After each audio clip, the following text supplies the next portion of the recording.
I would like to introduce our first conference speaker of the morning, Ashley Reese. Professor Ashley Reese is a professor at the University of South Florida. She specializes in children's literature, which she'll be talking to us about today. She also teaches a children's literature class for the honors program at USF and is the assistant director of digital learning. She is, for the Rawlings Society, invaluable, because this year not only did she take over the website for our society, but she also has stepped in as interim editor of our journal, which will be coming out this year in May, so those will be mailed to you. She wanted me to let you know that another important fact about Ashley Reese is that she keeps chickens. And that she is very good with these chickens. Apparently had to do intravenous drugs on these chickens at some point this summer. I'm very impressed with her taking care of her chickens. So with that said, please welcome Ashley Reese.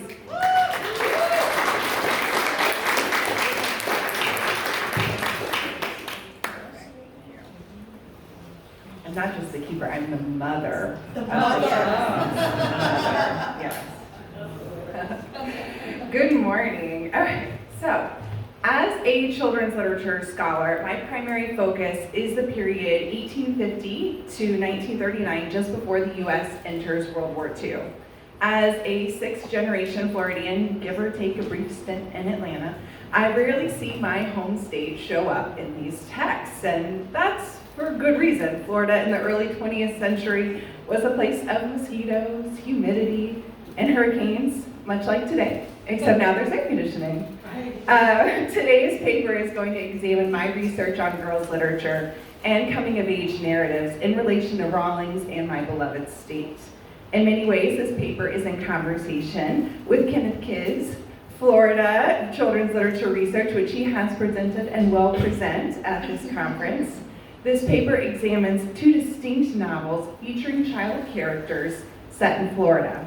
Laura Lee Hope's The Outdoor Girls in Florida, or Wintering in the Sunny South from 1913, and of course, Marjorie Kinnan Rollins' The Yearling, published in 1938. Brief note that we all know it's not children's literature that features a child character. Though the texts are published 25 years apart, and one is contemporary fiction while The Yearling is historical, they both treat Florida as a distinct wilderness, one which influences the growing up of the main characters.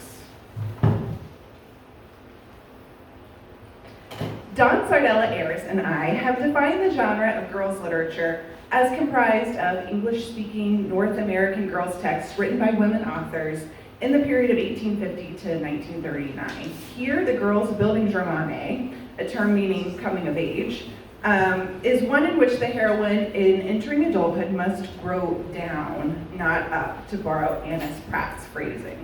The heroine must have a childhood filled with adventures, outrunning the boys, such as Joe March here, disobeying an aunt's order to swing on a broken swing, which is Katie Carr here. And I don't know if you can see, but God bless the original illustrators of some of these books, because this little boy right up here is his real struggling. That's kind of how I would draw a person, to be honest, which is why I'm not an illustrator. And pursuing a college education, which is Anne Shirley over there from the beloved Anne of Green Gables. Only eventually to have to give up her individual dreams as she enters adulthood to take on a community role. Eventually becoming a wife and a mother, her individuality is superseded by a communal role. A heroine's adulthood is defined by a certain type of femininity, building on Judith Butler's seminal concept of gender as being something that is performed, quote, a set of repeated acts within a highly rigid regulatory frame. Here, a girl grows down into a regulated role, one where Anne Shirley progresses through the series to become Mrs. Dr. Blythe, losing any sense of her own identity to become known as a mother and by name, the wife of Gilbert Blythe. This approach to genre relies on Carolyn R. Miller's concept of genre as social action. Here, as expanded on by Amy Devitt, a genre of text is both a product of its time. So, fictional girls are not becoming doctors because that was not a typical occurrence in the early 20th century. And these texts are also helping construct meaning. So because fictional girls are not becoming doctors, it seems less likely that the real girl readers will themselves believe in a world where they can become doctors. Art imitating life, life then imitating art. So for this paper in particular, I want to compare my conception of the girls versus the boys buildings Romane and how Florida as a place influences the conception of the buildings Roman. So Perry Nodelman and Mavis Reimer argue that the home away home plot is the most defining of children's literature, and we can use that plot pattern to trace the girls and the boys buildings Romane. So we begin with home. So for the heroine, home is a place of safety, a domestic place that often offers care. We might envision the March sisters from Little Women. They're at home, cozy, even though their father is away at the beginning of the novel. But for our hero, our male character, home is a place of confinement, which he must escape. So for example, Huckleberry Finn feels trapped by the widow Douglas's expectation from him, and then of course is abused by his father. So he wants to leave his home.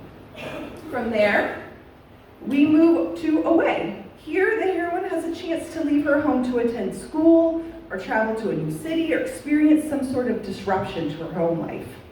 Jo March eventually moves to New York City to try her hand at being a writer. She writes sensational stories, topics that were not considered appropriate for young women at this time period. For Huck Finn, he, quite literally, down the river, follows in many ways this hero's journey going off to find himself and learn the lessons needed for adulthood. Both the girls and boys buildings Romane end in adulthood. For the girl, she rejoins the community as wife and mother. Jo March stops identifying as the man of the family. She marries the German professor, gives up writing the Gothic fiction she was finding some success in, to eventually become a mother and help her husband run a school in an arguably caretaking type role.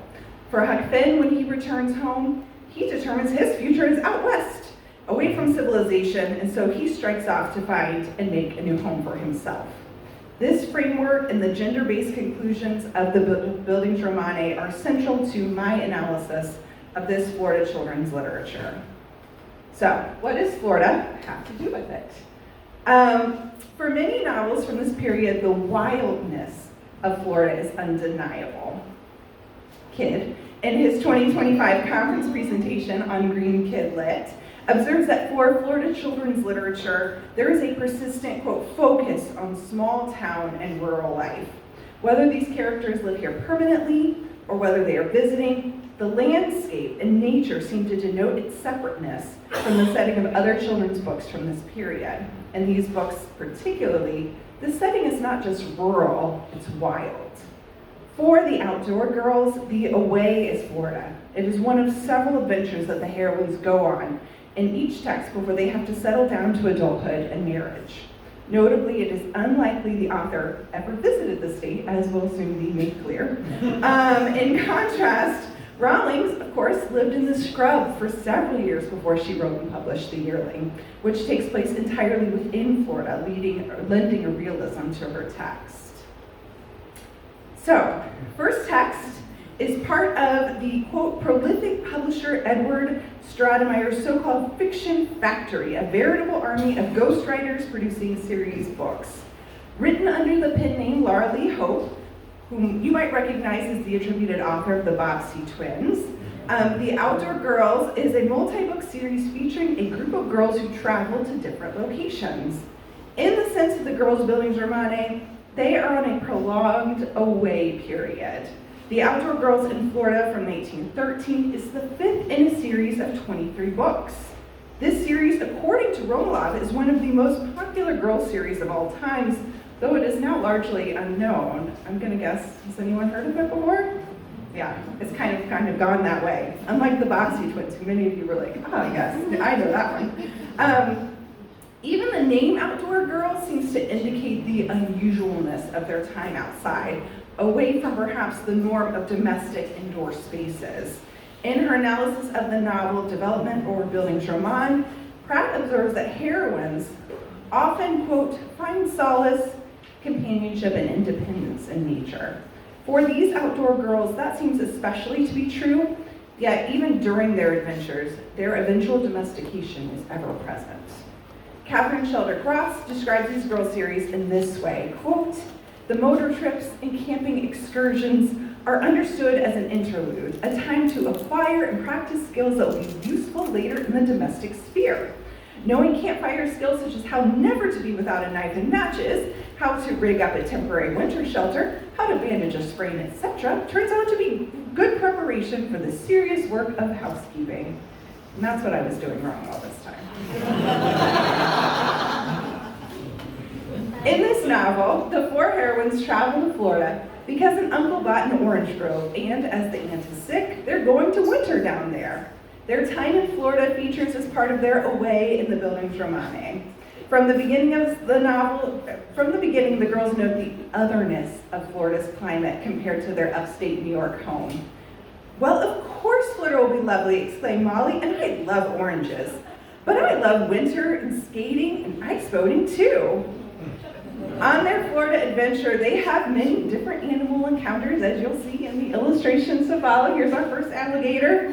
Alligators scare them by sleeping on the shore. Water moccasins prevent their water escape by swimming past them in the river. And memorably, a manatee steals their boats. Being in the wilds of Florida gives the girls the opportunity to exert bravery they may not otherwise experience back home. Throughout the series, the girls use the boat, the Gem, to sail away on small adventures. But here in Florida, they become caught up in a scam where men are contracting boys and young men to work for them in a sort of indentured servitude. Now you're thinking you want to read this series. The girls encounter one boy, Harry, who has escaped from the men, only to have to themselves run away from the men on the girls' much faster boat. The next time the girls venture out, they bring a chaperone. He is then kidnapped by the men. When the men of the Orange Grove go out to confront the men, the girls go with them. A B plot is resolved when a lost brother and future husband of one of the girls is rescued from amongst the indentured servants. I know. It's free to read on Project Gutenberg. All of this plot would seem more than a little unusual for a typical domestic story, but being in Florida, the so-called untamed world allows for this plot line to seem a little bit more probable. Much is made of escaping to the Everglades. And yet, our heroines align themselves with this away identity, even here in Florida. During one of these encounters, quote, "Reese burst out crying. She said she knew it was silly and not at all what an outdoor girl should do. And very contritely afterwards, she told the others how sorry she was that she had given way, but she just could not seem to help it. Without reserve, she sobbed on Amy's shoulder." I think it's notable that the narrator says Grace's reaction is not what an outdoor girl should do. One might argue few people could encounter such a kidnapping plot and not be overwhelmed. But the outdoor girls identify as brave and not silly, marking their time away as an almost separate identity, different from this performance of femininity. Even though the girls' buildings are on it, and here's our manatee stealing the boat, you just never know those manatees.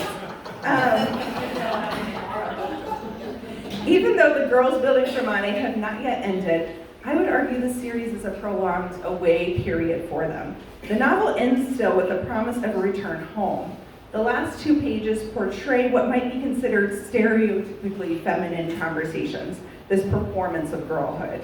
One girl is teased for being out in the moonlight with one of the kidnapped boys, and there is discussion of the opportunity to dress up and wear orange blossoms before they return home.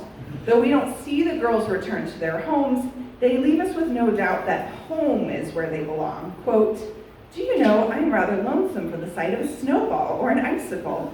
Too much loveliness palls on one after a bit. Of course it's lovely here, but we are northern girls, and one winter in the South can't change us." In Rawlings the Yearling, Jody experiences the boys building Romane, the narrative pattern of home away home. The boys building Romane constructs home as stifling. Away is an adventure that is the making of the hero, and then the return home is one of individuality. Jody is at home literally and figuratively in childhood. In this prelude, Jody can raise a fawn to become a yearling without considering the consequence. It's not till he's asked to kill Flag that Jody realizes that to be in his Florida home is to be stifled. To live on Baxter's Island is to see his pet as a pest. Jody tries to take his initial trip away with Flag to bring both of them to safety. However, Flag won't submit to the leash, and eventually Jody becomes hungry. He returns home only for Flag to wreak more damage on their crops. Anna Lilios, in her article on the death of the Flag, mother-son bonding, and Marjorie Canaan Rawlings, the yearling, links Jody's killing of Flag specifically with becoming an adult in Florida. Perhaps were Jody a young man growing up in an urban area, he might continue to have such an impractical pet. But here in the wilds of Florida, Lilius posits, quote, Jody Baxter must learn to separate self-deceptive fantasies from reality if he is not only to develop into adulthood, but also to survive in the Florida scrub.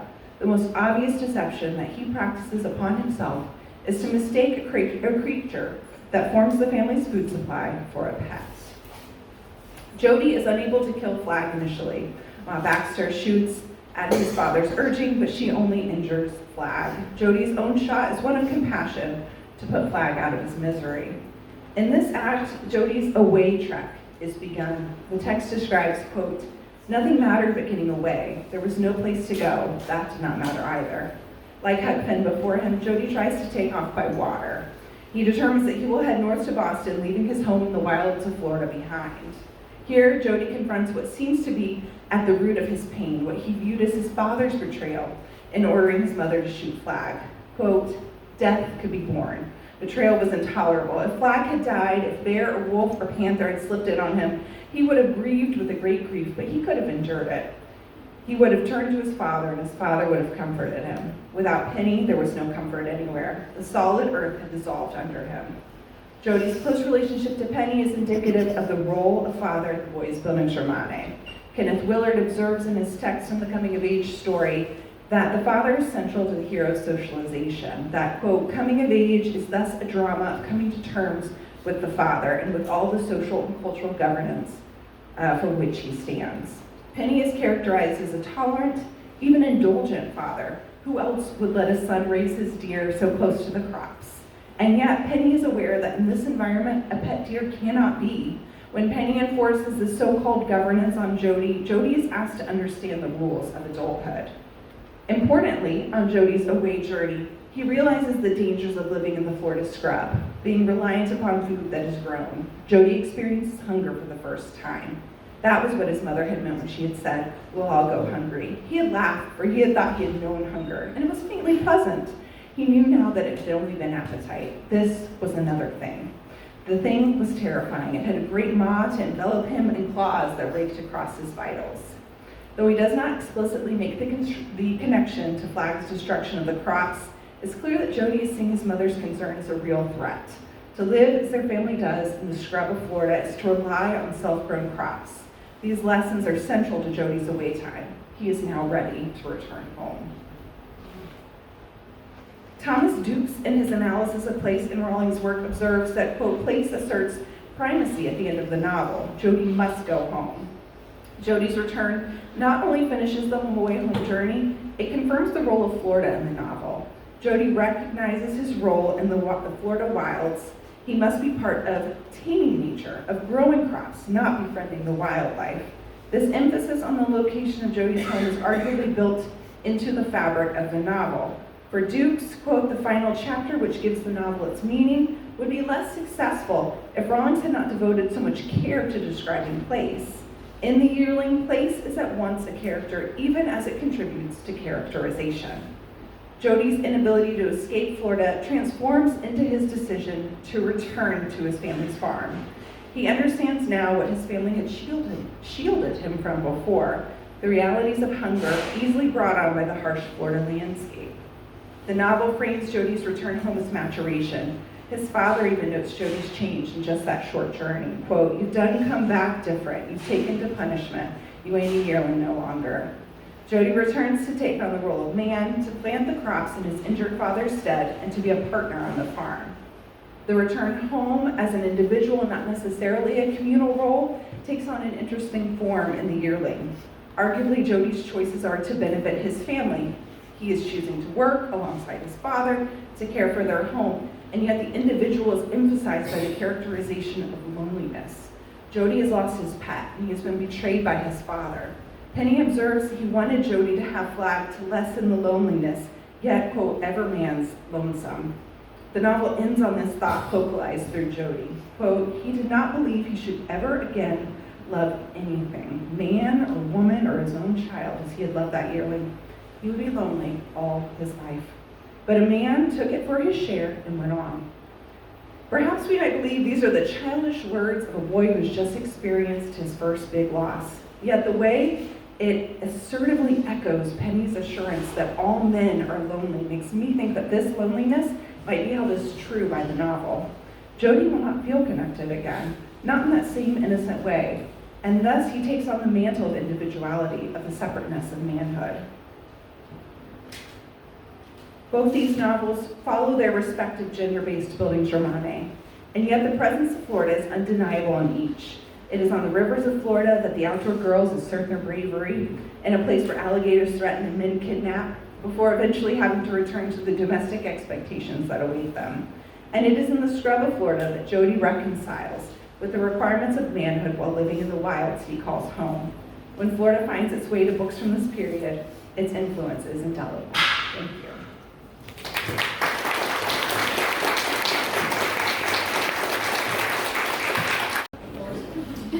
Actually, was it ever determined who the actual authors were in that fiction factory? Was that ever revealed? Sort of, like it's believed, like certain authors, like for the outdoor girls, I was gonna include it, but I couldn't like track it down verifiably. Like there was a male author who was possibly attributed to like the first 6 books, and then a woman author for the others. It's more certain for things like Nancy Drew, because Nancy Drew remained so popular that people want to know, whereas the outdoor girls being lost to time, people are kind of like, somebody wrote it, so, yeah. Thank you. Yeah, of course. Billy? Sorry. Is there any sense of the modeling of the story, like where they got the basic content? There's some sort of sense of experience. I don't know if they don't know who the authors are, or like where the underlying authors came from. Ashley, can you repeat the question? Yeah, of course. It was a question about sort of where the model came from for these stories, that they didn't actually go there, if I'm understanding it right. I'm going to guess that a lot of it is sort of like what they were reading in the paper sort of thing, and then taking it on. It's sort of like almost a game of telephone. So they read in one book that there's an alligator, and they're like, this will be great for my plot. And it wasn't unusual at this time. In fact, Kenneth has spoken about this before the conference, that, this, because Florida is exotic in so many ways. I mean, even now, people will say, do you have an alligator in your backyard? And I'm like, yeah, of course. And they're like, oh. I think there's this sense that it was an interesting and exotic place to write about, and so they probably read it in other books, and so they're like, I'm going to take that manatee for my book.